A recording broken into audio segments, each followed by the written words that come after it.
Salut Castar. Alors dans cette vidéo, ce qu'on va voir, c'est pas vrai. Oui, allô? Oui, Irène. Non, j'ai pas eu le temps de regarder ta vidéo. Non, j'ai pas le temps. Mon esprit glisse ailleurs, oui. Non. Écoute, tout le monde peut pas passer sur la chaîne de Francis, c'est comme ça. Reviens dans quelques mois quand t'auras quelque chose de vraiment intéressant à proposer. Oui, mais non, écoute, il faut que je tourne là. Il faut que je tourne. Allez, salut, hein.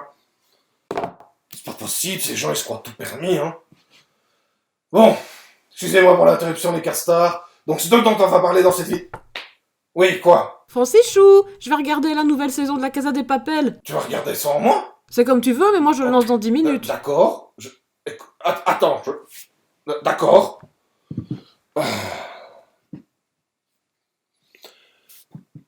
Moi, Irène, écoute, j'ai peut-être été un peu brutal.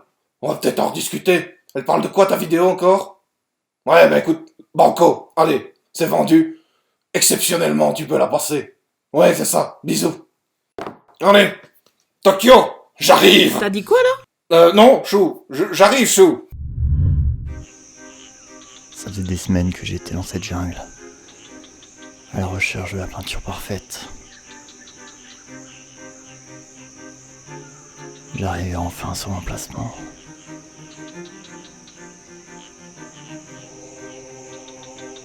Aucune peinture en vue.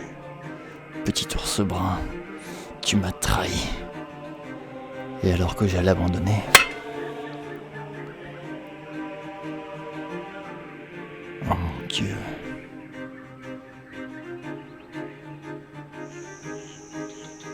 Il m'avait envoyé un message dans une bouteille.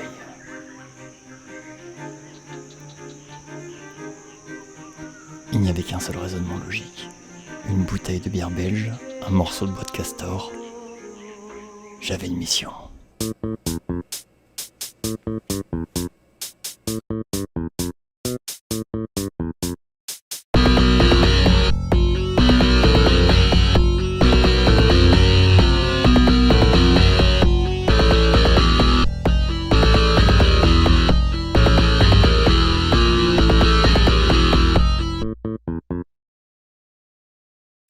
Salut les castors. Castar. Non, castor. Non mais je suis quasiment... Castar c'est pas un vrai mot, hein, ça existe pas, c'est sa moustache avec son accent dégueulasse, tu comprends rien de c'est si. bon. Mais globalement, castor. Vu que ça fait un bon petit moment que je saoule Francis avec les peintures méga collards de chez Valero, que j'ai découvert il y a une petite semaine, il m'a demandé de vous faire une petite vidéo rapide, je sais pas faire rapide, pour se débarrasser de moi principalement, pouvoir se reposer et pouvoir récupérer de sa gueule de bois. Gueule de bois, castor, il y a un lien. Hein.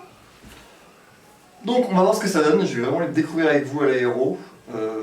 Et puis on se revoit dans 8 secondes pour moi et puis 20 minutes pour vous, histoire d'avoir un petit compte rendu dessus. Avant de commencer, un petit tuto aérographe pour vous expliquer comment ça marche. Je vous rassure, ça va être rapide et après ça, vous serez un expert. Donc, la première chose à savoir, c'est que la peinture se met ici, dans le godet. La deuxième chose, c'est que l'air arrive d'ici, du tuyau. Le petit bouton gère la peinture et la peinture sort devant. Voilà, vous êtes maintenant un expert aérographe, vous n'avez plus besoin de regarder d'autres tutos à ce niveau-là. On va commencer par le Shadow Steel, donc de la gamme Megacolor de chez Valero. Alors pourquoi les mettre à l'aérographe? Parce que ça permet d'avoir un rendu beaucoup plus rapide pour la vidéo et ça donne une bonne idée en couche fine de ce que ça peut donner. Le pouvoir couvrant sur une sous-couche blanche est quand même dingue. Enfin, le rendu est vraiment propre. On dirait un ball gun métal, enfin un lead bleacher vraiment couvrant et vraiment foncé et vraiment argenté. Un petit zénithal d'argent pur, donc le style. Honnêtement, voilà, c'est l'équivalent hein, dans la teinte en dessous de chez Games. Vous avez les trois, hein, le ball gun, le chainmail et le mithril. Donc ça, c'est les références d'il y a 15 ans. Mais globalement, là, il y a 3 argentés. Et le principe est le même. On voit bien quand même la différence hein, qu'il y a sur le plus clair. Et là, il est vraiment juste mis par-dessus, histoire d'avoir un coup de reflet vraiment pétant par-dessus. Bon, sur un fond blanc, on voit pas vraiment ce que ça rend. Du coup, sur un fond noir, bah c'est pas mal cette histoire. Hein. Pour 4 secondes de peinture, honnêtement, ouais, moi je trouve ça top. On va essayer une autre teinte. Donc sur le même principe, le doré. Donc on le met à l'aéro sur une sous-couche noire pour le coup. J'ai voulu tester avec différentes sous-couches, voir les différents types de rendus. Et franchement, enfin voilà, je vous laisse regarder. Mais si vous avez dans les projets, dans les cartons, une armée de Custodes ou de les machins de Sigmar, là, déjà Sigmar, bah, le rendu est vraiment top. Et quand vous regardez, les creux sont faits en peinture. Hein. Il n'y a aucun brossage, il n'y a aucun lavis. Donc toutes les zones qui ressortent vraiment en noir, c'est juste des ombres où l'impact de lumière à côté. Enfin voilà, on voit qu'il y a des petits reflets. C'est vraiment l'aspect métallisé qui fait ça. Et c'est vraiment bluffant parce que généralement c'est un coup à se faire chier, à faire des highlights, à faire des lavis dans les creux. Et là, pas du tout. Donc c'était le all gold, le gold fond, enfin l'or foncé, et là on va mettre juste pareil en zénithal de l'or pur, histoire de voir ce que ça donne quand on rehausse un petit peu. Alors pareil, hein, au niveau du pouvoir couvrant c'est assez dingue, mais on reste sur un or qui est assez jaune. Moi j'aime bien quand l'or va vraiment avoir un effet très pâle en fait, vraiment un effet un petit peu froid. Donc pour ce faire, je vais mettre un petit zénithal de Light Steel qu'on a vu juste avant, hein, donc l'argent le plus clair, et remettre un coup de doré par-dessus pour vraiment avoir une couche de doré qui va gérer un peu plus clairement, en fait, du fait d'avoir une sous-couche plus propre en dessous. On va voir ces deux coups.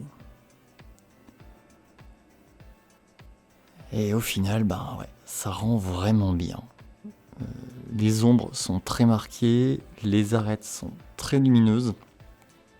Et c'est ce qu'on demande à une peinture métallique, hein. C'est vraiment d'accrocher la lumière pour avoir un effet métal le plus propre possible. Bon. On a l'or, on a l'argent. Bah, on n'a plus qu'à aller chercher le bronze. Hein. Donc pour faire un bronze ou un métal un peu plus chaud, on va dire en général que de l'or, j'aime bien partir sur un cuivre, et surtout là voilà, en le mettant on le voit, c'est un cuivre qui va être très très chaud. On est vraiment sur un rouge. Alors il y a plein de teintes dans les gammes de peinture qui vont être un peu des couteaux suisses qui vont servir à beaucoup de choses. Chez Vallejo il y a le gris neutre par exemple, hein, que j'utilise sur toutes les figurines, et voilà, une peinture sur deux c'est le gris neutre que j'utilise. Là le cuivre, il va être à mi-chemin entre un rouge et un marron. Vous pouvez vous en servir pour beaucoup de choses. Honnêtement, enfin, en le mettant, j'ai eu un petit moment de doute, un petit temps d'arrêt, parce que vraiment, enfin, regardez ça, quoi. C'est vraiment juste un coup de cuivre. Le rendu est dingue. Donc on voit bien la différence entre le doré, l'argenté et le cuivré. Alors ça fait un peu débile de dire ça comme ça, mais vous avez beaucoup de gammes de peinture où, sorti de l'argenté, tous les métaux vont plus ou moins se ressembler. Là c'est quasiment clichésque. On est vraiment sur du rouge, du jaune et de l'argenté, et au final c'est ce qu'on demande dans ce type d'univers qu'on peut apprécier. On n'est pas sur du modélisme militaire. Mais bon, on voulait faire du bronze. On va donc mettre un petit coup de bronze par-dessus. Alors vous voyez, hein, il est légèrement verdâtre. Il va tirer un petit peu sur un doré vert ou un ocre. Un petit peu. Je vous avoue, j'ai fait la vidéo un peu en speed, donc j'ai pas forcément analysé super bien les teintes. Mais il y a un côté un peu kaki qui est vraiment... vraiment top, parce que mis sur une sous-couche comme ça, un petit peu chaude, il y a un côté vraiment doré, cliché qui ressort. Et même moi qui n'ai pas fan des dorés vraiment chauds, traité comme ça, je me dis que on est quasiment plus sur un doré que sur le doré. Le doré traité comme je l'ai fait, donc très clair, on va être sur soit un or blanc, soit un laiton. Mais donc voilà, on voit bien le mix bronze-cuivre. l'argenté qui ressort quasiment blanc en fait. Et il y a un côté quasiment métal blanc, c'est assez dingue en termes de rendu. Et le doré, donc là, qui est traité pour être relativement pâle. Bon, alors on voit bien sur les godasses, c'est fait un peu au schnapps. Il y a quasiment encore une teinte de mithril silver, de light steel par-dessus. C'est beau les enfants, hein, mine de rien. Comme vous pouvez le voir, les teintes sont quand même relativement désaturées, hein, entre celles qui vont servir à faire le bronze, l'argenté ou le doré. Quand on regarde les peaux eux-mêmes, on est quand même sur des teintes qui sont quasiment pastel. Dans la gamme métallique, il y a quelques teintes, alors il n'y en a pas énormément. Moi j'en ai pris 2, mais qui sont beaucoup plus saturées, et je vous propose qu'on les teste tout de suite. On va commencer par le bleu métallisé, donc le Metallic Blue. Alors, ça peut paraître un peu Jackie Tuning Show, toutes les teintes comme ça métallisées, mais vous avez beaucoup de choses qui sont très utiles. Là par exemple, j'ai le Gunmetal Blue de la gamme classique de chez Valero, qui peuvent être très utiles pour enrichir des teintes de métaux. Alors, dit comme ça fait très pompeux, mais plutôt que d'avoir juste des effets métalliques classiques, ça peut permettre d'avoir des teintes qui vont partir sur d'autres couleurs et avoir un côté un peu plus réaliste. Donc là, par exemple, la cartouchière avait été traitée avec justement du Gunmetal Blue. De toute façon, voilà, toutes les parties métalliques de cette figurine sont quasiment faites à la Valero. Genre le cul du bolter qui est fait avec du bolt gun. Mais voilà, le reflet un peu bleuté dans les ombres, c'est du gunmetal. Et ce que j'aime dans ces teintes-là, c'est ça. C'est la lumière qui va suivre les courbes de la figurine, parce que le métal a vraiment un côté miroir, quasiment. Et au-delà de ça, dès que vous êtes sur les teintes métallisées comme ça, alors là c'était mon premier test de canon un peu surchauffé, mais ça peut vous permettre de tester justement des effets comme ça un petit peu surchauffés pour voir ce que ça donne, ou des effets un peu oxydés sur des rouges, des choses comme ça.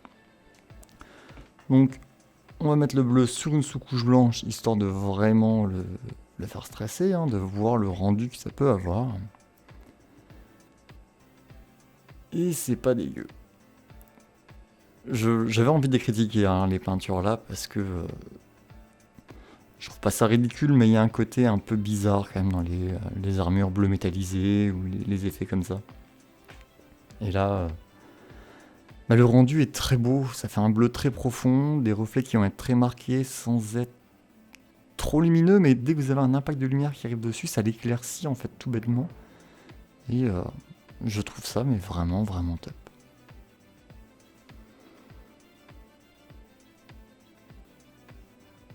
Et on est vraiment sur un aspect un peu métallisé, On n'est pas du tout sur un aspect nacré, comme on peut l'avoir sur d'autres teintes, typiquement sur le rouge qui va venir après, spoiler alerte, il y a un effet plus nacré que métallisé.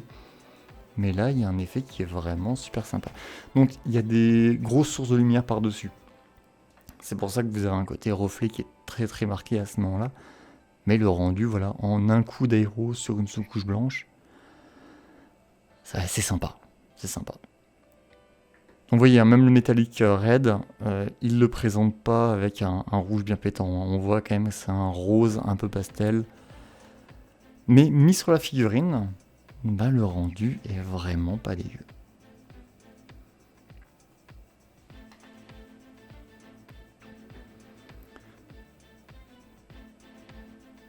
Ça fait 23 fois que je dis que le rendu est pas dégueu, mais c'est un peu les peintures qui nous promettaient des rendus de fou, et là pour le coup on n'est pas déçu. Donc c'est assez rare. Donc je l'ai mis à côté du bleu, parce que je voulais voir si les teintes étaient bien miscibles entre elles. Et à l'aéro, du bleu et du rouge ça fait du violet, on a bien du violet entre les deux. Et l'aspect métallisé renforce justement la fusion entre les deux teintes, où dans les ombres, il va y avoir un rajout de noir qui va se faire, et donc qui va aider à faire une transition vers du violet. Et sur les arêtes ou sur les zones vraiment très impactées par la lumière, un rendu quasiment blanc en fait, un rose très pâle qui va se créer. Donc pour l'instant le verdict, le métal c'est très sympa mais c'est relativement chiant quand même, il y a pas, voilà, ça rend pas du rêve. Les teintes métallisées, je pense que ça dépend vraiment de la couleur et il peut y avoir des effets très sympas, mais encore une fois, les jonctions comme ça, là sur du rouge et du bleu ça marche très bien parce que c'est des couleurs avec des forts contrastes, mais il y a un côté quasiment jour-nuit qui va pouvoir se créer. Les bronzes et les dorés, ouais, moi ça fait des années que je cherche des couleurs comme ça qui peuvent être sympas, je trouve pas, donc je suis assez content. Dernière figurine que j'avais faite, je me suis dit que j'allais tout mélanger. Vraiment pour essayer de pousser le test au maximum. Donc vous voyez mon setup aéro qui est quand même assez sommaire, mais il n'y a pas besoin de plus, hein, vraiment. Enfin, mon tuto aéro au début, simili-troll, mais en vrai, on n'est pas loin de 95% de ce que vous avez besoin de savoir. Donc la première étape, ça va être de mettre du bleu vraiment dans les creux, pour avoir un effet noir, en fait, quasiment, dès que vous allez arriver sur des zones très, très profondes au niveau de la figurine. On va mettre un rouge en essayant d'éviter juste les zones vraiment très ombragées. Typiquement, on va pas sproucher par-dessous, mais sur un angle de face de la figurine. Et d'au-dessus, on va vraiment mettre la bonne grosse dose de rouge, histoire d'avoir une transition qui va se créer. On va mettre du bronze, parce que comme la couleur du dessus est... Du bronze? Non, c'est du cuivre, pardon. Comme la couleur du dessous est quand même très chaude, on va mettre du cuivre, histoire d'avoir justement un rappel de la teinte chaude et de commencer à l'éclaircir tout doucement. On voit le rendu. Enfin, là, c'est 3 coups d'aéro, c'est accéléré, mais en réalité, en termes de mise en œuvre pure, on n'est pas loin des 20 secondes vraiment de swoosh. Donc, ça peut valoir le coup. Un coup de bronze pour casser un petit peu le côté trop chaud, faire une petite transition. Alors à chaque fois je remonte sur la figurine pour éviter de recouvrir les zones précédentes et de chercher, plus la couleur va être claire, plus elle va être sur des lumières. Un coup de doré. Là on est quasiment sur un zénithal.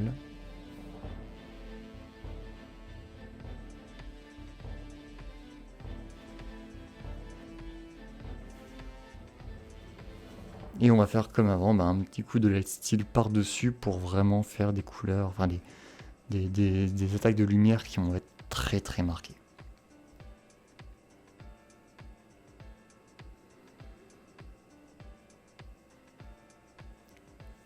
Donc en prise de vue un petit peu mieux, le bronze, vraiment, je suis fan. Je pense que je vais partir sur une teinte comme ça pour des custodes parce que c'est vraiment bluffant. Le métal est très cool, un peu triste en fait, il est quasiment trop parfait. On a l'impression que c'est une figurine qui n'est pas traitée. Le doré, il y a moyen de faire des choses très sympas avec le doré à mon avis. Et quand on voit à quel point il reste foncé dans les creux, c'est assez rare. Le mélange bleu et rouge, donc vous voyez la jonction qui est quand même relativement top quoi. Moi, il y a un côté OSL quasiment du pauvre qui est fait par ce genre de figurine, enfin de peinture, pardon. Et je trouve ça vraiment super sympa.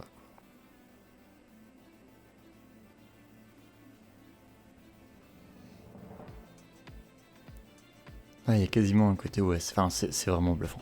J'ai vraiment rien coupé, Putain, Francis, il va gueuler, j'ai fait ça comme un porc. Et donc le camarade test au Schnaps, qui au final je suis assez fan, je pense que ça mérite un peu de travail de nouveau par-dessus sur le choix des teintes et la manière de les appliquer, mais voilà, quand on regarde au niveau du bassin, sous le backpack, au niveau des tibias, il y a un travail qui se fait, et c'est vraiment fait en mode goré à l'aéro. Je veux dire, c'est fait à l'aéro parce que c'est bien plus simple, mais ça peut se faire, je pense au pinceau, mais ça va être plus chiant.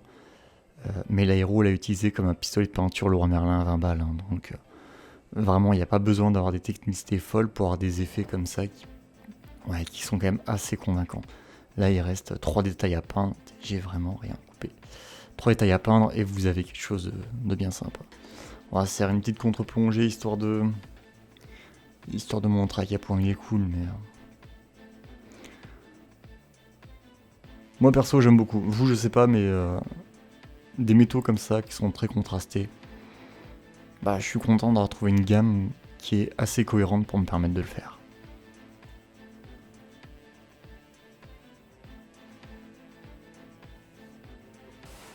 Non mais on est d'accord, tu peux pas dire. C'est les castars, enfin, c'est les casteurs à la rigueur, mais il fait pas des vidéos sur World of Warcraft. Ouais. C'était bien, c'était très intéressant comme vidéo. Donc au final, qu'est-ce que on en pense? Bah c'est vachement bien. Honnêtement, les Megacolor, elles sont quasiment clichés dans les teintes, en tout cas les métalliques. Mais elles rendent vraiment très très bien et c'est agréable à mettre au pinceau, à l'aéro aussi. Mais au pinceau, c'est vraiment le même feeling. Vous mettez une couche, vous avez un rendu qui est propre, qui est net, et un effet métallisé qui est vraiment ultra convaincant. Si jamais ce type de découverte vous plaît, mettez-le dans vos commentaires ou je sais pas où, vous voyez que Francis, enfin, vous démerdez, vous êtes grand. Parce qu'ils ont aussi une gamme de weathering. J'ai testé un ou deux trucs vraiment sur un bout de papier et le concept est assez dingue. À voir vraiment ce que ça donne. Je suis vraiment dubitatif sur le fait que ça rende aussi bien sur des figurines. Mais si vous voulez des effets un peu rouillés, des effets d'huile, des effets de creux très marqués, d'ombre, de pétrole, vous avez des tas de choses, ça peut être ultra intéressant. Donc, bah écoutez les castars, je sais jamais comment il termine ses vidéos ce con. Donc, je lui laisse le mot de la fin, Francis, à toi. Tu sais pas comment je termine? Ça veut dire que tu regardes pas mes vidéos jusqu'à la fin. Gracias, hein. Blague à part, merci à Reine qui m'a fourni cette vidéo. Ça m'a sorti une belle épine de la botte de foin. Oui, parce que des événements de la vraie vie font que j'ai eu un peu de mal à boucler mon planning vidéo de cette semaine. Et si vous avez aimé cette vidéo, faites-le lui savoir avec un pouce, avec des commentaires et en partageant. Merci encore à lui. Reine, t'es un chef. Allez, bisous les castars et à bientôt.